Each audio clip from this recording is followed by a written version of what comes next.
Are you struggling to pay off your credit card debt? In this video, I'll explain how you can pay it off faster by avoiding interest. Plus, I'll share with you my personal experience of using this method, which helped me get out of debt faster.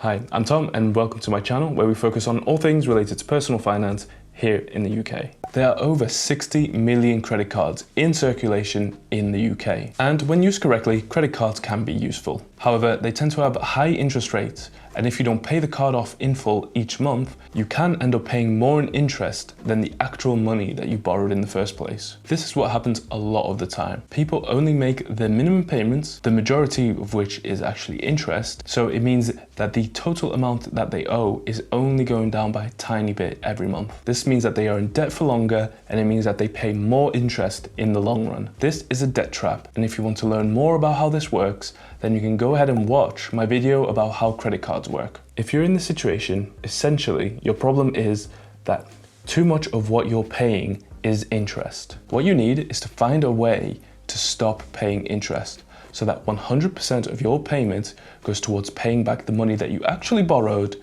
and then your debt will go down quicker. Of course, your existing provider won't let you do this because the more interest you pay, the more money they make. This is where balance transfer cards come into play.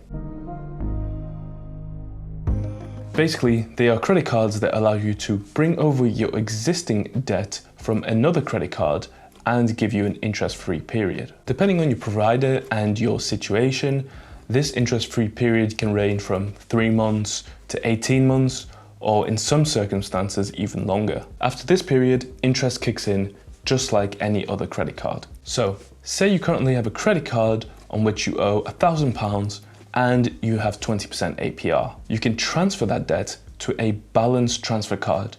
You still owe £1,000, but you won't have to pay any interest for X number of months. Your goal is to pay off the £1,000 or as much as possible before the interest-free period ends. This way, all the money that you're paying back is actually going towards paying down your debt, not interest, which means that you'll be debt-free much quicker. Even if you have some debt left over by the time the interest-free period runs out, your balance will be much smaller. In either case, you'll be debt-free much quicker. Now, you might be thinking, why would a credit card provider give an interest-free period? They do this for 2 reasons. First, they hope that you won't have paid off your entire debt within the interest-free period, at which point they can start charging you interest. Second, when you do a balance transfer, you usually have to pay a fee.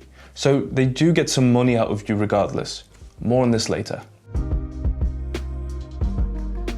Now that you have a general idea of how a balance transfer card works, let's have a look at some important details. First, there is still a minimum payment required each month. If you miss this payment, you may lose your 0% interest offer and you'll have to start paying interest. So make sure this doesn't happen. Second, most providers charge a balance transfer fee. This is usually a small percentage of your balance, around 3%. Instead of having to pay this fee at once, it will get added to your total balance. So yes, you are adding some money to your debt, but in the majority of cases, it's worth it considering how much money you're going to save on interest. Another thing to consider is that most providers will have a limit of the amount of debt that you can transfer over to their card. This limit is a percentage of the new card's credit limit, usually around 90%. So if your new balance transfer card has a credit limit of £1,000 and the transfer limit is 90%, you could only transfer a maximum of £900 to your new card. For this reason, you want a balance transfer card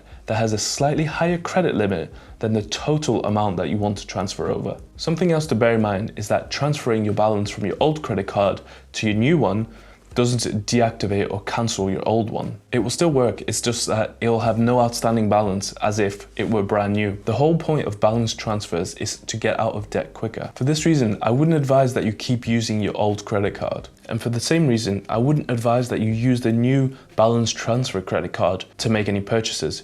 You want your debt to go down, not up. I've heard of people cutting up both their old card and the new card just to make sure they're not tempted to use them. Of course, I'm not saying that you should never use credit cards again, but I would focus on paying off your existing debt first, and after that deciding whether you want to continue using credit cards. If you do, always make sure that you pay in full each month.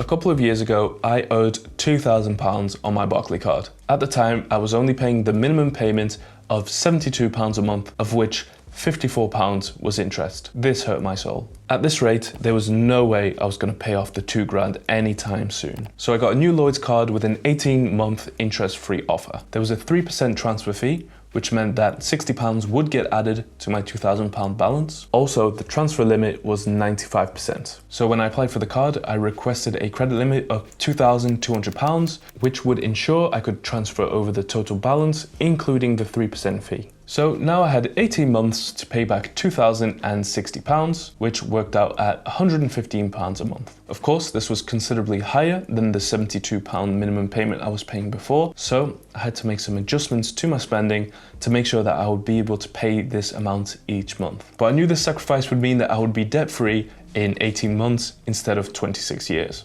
You may be thinking, what if I can't make any adjustments to my spending? What if I couldn't possibly pay more than the £72 I was already paying each month? Well, it would still be worth it. If I kept paying £72, after 18 months, my balance wouldn't be cleared, which is the ideal scenario, but it would have gone down to £764. Once interest kicked in, this would be a much more manageable amount to pay off than before. So if you've decided that you want to look into doing a balance transfer, the first step is to look on the Money Saving Expert credit card eligibility calculator. This will show you what cards you have a good chance of being approved for. This is handy because you want to avoid making too many applications over a short period of time, as this can be bad for your credit rating. Once you submit your details, you'll be shown a list of cards based on the information that you entered. Here you'll see some information about the card, like how long the interest-free period is, of course the longer the better, and what fee you'll have to pay to transfer your balance over. There will also be a score that shows you how likely they think you are of being approved. You need to look at all the cards that are listed, and once you've taken everything into account, click apply, and it will take you to the provider's website where you can complete the full application. If you're successful, they'll do the transfer automatically for you. If you're stuck and you're not making any progress on your credit card repayment, then a balance transfer is definitely something that I would recommend looking into. Although it's not like waving a magic wand, it's not like your debt is going to disappear from one day to the next, but having a break from paying interest can make a massive difference. Just make sure to keep on top of your payments. Also, a bonus tip, if you come to the end of your interest-free period, and you haven't managed to pay off your total balance, you can just do another balance transfer and repeat the cycle until your debt is completely paid off. So, did you know about balance transfers? Do you think you could benefit from them? If you learned something new, I would appreciate it if you clicked the like button. And if you want to see more UK personal finance content, make sure you click subscribe. Thank you very much for watching, and I'll see you in the next video.